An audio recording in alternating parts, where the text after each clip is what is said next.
ومن أحسن قولا ممن دعا إلى الله وعمل صالحا وقال إنني من المسلمين।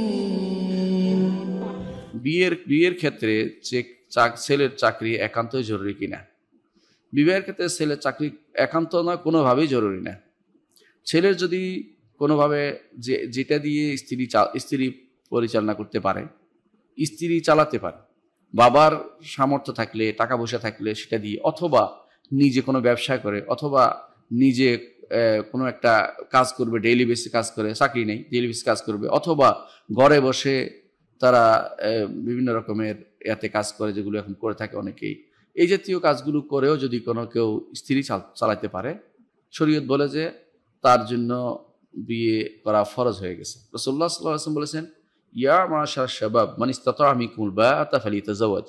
হে যুবক সম্প্রদায়, তোমাদের মধ্যে যে কেউ আর ক্ষমতা রাখে সে যেন বিয়ে করে। বাধ্যতামূলক। এটা বা অর্থ হচ্ছে বাউআহু মানজিলান, যে কেউ ঘর বানাইতে পারে, অর্থাৎ ঘর চলতে পারে, শারীরিক এবং আর্থিক সামর্থ্য থাকলেই বিয়ে করবে।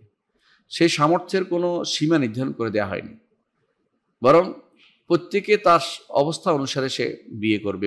এখন কেউ যদি কোনো মনে করে যে সে একেবারে কোনো বনেদি জায়গায় বিয়ে করতে হবে, যা তাতে মাসে এত টাকা দিতে হয়, সেটা সে সামর্থ্য নিয়ে তখন সে চিন্তা করবে যে এত টাকা দিতে পারবো কিনা।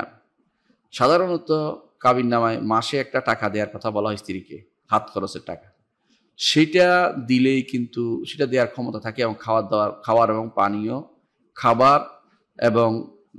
খাবার, কাপড় চোপড় এবং পানীয়, এগুলি দিতে পারলেই একজন স্বামী বিয়ে করতে বাধ্য, কারণ এগুলি দেওয়ার তার ক্ষমতা হয়েছে। এখন প্রশ্ন হচ্ছে কাকে বিয়ে করবে, সে এটা মেনে নিবে কিনা। এখন সে সরাসরি খোলাখুলি আলোচনা করবে, কারণ লুকোচুরি কিছু নেই। আমার এই সামর্থ্য আছে, যদি কেউ বিয়ে করে তখন সে বিয়ে করবে। সুতরাং চাকরি করা এটা কোনো মোটেই এর ভিতরে কোনো শর্তের ভিতরে পড়ে না, এই জরুরি তো নয়। সাহাবায়ে কেরাম চাকরি করতেন না, বেশিরভাগ সময় ব্যবসা করতেন। তারা খেত খামার করতেন, ব্যবসা করতেন। তারা বেশিরভাগ শিল্প নিয়ে আলোচনা, নবীরা বেশিরভাগই শিল্প নিয়ে কাজ করতেন। দেখুন, জাকারিয়া আলাইহিস সালাতু ওয়াস সালাম তিনি নাজ্জার ছিলেন, সুতার মিস্ত্রি ছিলেন, মানে কাঠ মিস্ত্রি ছিলেন। দাউদ আলাইহিস সালাতু ওয়াস সালাম তিনি লোহার ছিলেন, কর্মকার, কাজ মানে লোহা কেটে করা, কিছু বানানো, এই কাজ তিনি করতেন। মুহাম্মদ রাসূলুল্লাহ সাল্লাল্লাহু আলাইহি ওয়াসাল্লাম তিনি ব্যবসায়ী ছিলেন, ব্যবসা করেছেন। তো আমরা দেখতে পাই নবী রাসূলদের বেশিরভাগই তারা শিল্প নিয়ে আলোচনা করেছেন, শিল্প কারিগরি জিনিস নিয়ে কাজ করেছেন। চাকরি করতে হবে এটা হচ্ছে এক ধরনের চাকরি টেন্ডেন্সি, মানে চাকর হওয়ার টেন্ডেন্সি। বরং স্বাধীন কাজ করতে পারলে ভালো। আপনি 10 জনকে খাটাইলে সওয়াব পাবেন, কিন্তু 10 জন যদি কোনো কিছু তৈরি করার মানুষকে তিনি কাজ করে, তো দেশের উন্নতি হবে, দশের উন্নতি হবে এবং সমাজের উন্নতি হবে, এবং এটার মাধ্যমে অনেকেই চাকরি পাবে। সুতরাং আপনি প্রত্যেকেই কিছু উদ্যোক্তা হওয়ার চেষ্টা করতে হবে। সুতরাং চাকরি করার চেয়ে চাকরি দেওয়ার চিন্তা ভাবনা করে আমাদের যুবকদের এগিয়ে আসা উচিত, এবং তাদের চিন্তা ভাবনা করা উচিত যে আমার দ্বারা আমি অনেক উপকৃত করব। এই উপকারের মাধ্যমে সে দুনিয়াতে যেমন লাভবান হবে, আখিরাতেও আল্লাহর কাছে লাভবান হবে। কারণ রাসূলুল্লাহ সাল্লাল্লাহু আলাইহি ওয়াসাল্লাম বলেছেন, খায়রুন নাসি আনফাহুম লিন-নাস, মানুষের মধ্যে সেই বেশি উত্তম যে মানুষের উপকার করে। মানুষের উপকার আপনি একদিন দুদিন টাকা দেওয়ার চেয়ে তাকে একটা ভালো কাজে লাগিয়ে দিন, এটা কিন্তু ভালো উপকার। এই জন্য যে, কারণ আপনি টাকা কয়দিন দিবেন, এর চেয়ে কাজে লাগিয়ে গেলে সে নিয়মিত একটা কাজ করে যাবে। এই জন্য চাকরি করার চেয়ে, চাকরি করা তো সাধারণ জিনিস, এটাকে এত কঠিন করে দেখা আমাদের সমাজে আজ। চাকরি না থাকলে বিয়ে দিতে চায় না, চাকরি না থাকলে সে খাওয়াবে কি জাতীয় বলে।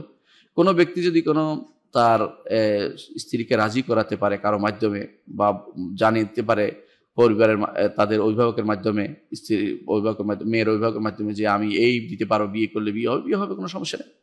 সুবহানাল্লাহ, সাহাবায়ে কেরামের মধ্যে অনেকেই আছে যারা কোনো চাকরি করতেন না, বরং চাকরির বিষয়টা তো অনেক পরে আসছে। এর আগে রাসূলুল্লাহ সাল্লাল্লাহু আলাইহি ওয়াসাল্লাম বিয়েকে সহজ করেছেন, সাল্লাল্লাহু আলাইহি ওয়াসাল্লাম তিনি বিয়েকে সহজ করেছেন। চাকরি হয়েছে যখন মুসলিমরা ক্ষমতায় আসছে, তখন তাদের চাকরি হয়েছে। এর আগ পর্যন্ত মদিনার সমাজে সাধারণ জিনিস ছিল, মৌসুমী চাকরি ছিল। এখন এই মুহূর্তে জাকাত উসুল করা দরকার, জাকাতের কাজ করাতেন রাসূল কাউকে দিয়ে। এই মুহূর্তে কোনো একটা বিচার জন্য কাউকে পাঠানো দরকার, সেখানে মৌসুমী চাকরি ছিল। স্থায়ী চাকরি খুব একটা ছিল না তখনই। পরবর্তীতে সেটা স্থায়ী চাকরি হয়েছে যখন মুসলিম বিশ্ব বিরাট আকার ধারণ করে, তখন সেখানে স্থায়ী চাকরির প্রয়োজন হয়েছে। এবং সেখানে গভর্নর বা বিভিন্ন কর্তা নিয়োগ করতে প্রয়োজন, সেখানে মানুষের প্রত্যেকেই তার একটা স্ট্রাকচার চলে আসছে, সেটার উপরে চাকরি করে থাকে। সুতরাং চাকরি কোনো ব্যাপারই না, বিয়ের জন্য চাকরি কোনো শর্তই না। বিয়ের জন্য শর্ত হচ্ছে বা সক্ষমতা, সে সক্ষমতা আর্থিক হতে পারে এবং শারীরিক তো থাকতেই হবে, শারীরিকটা থাকতে হবে।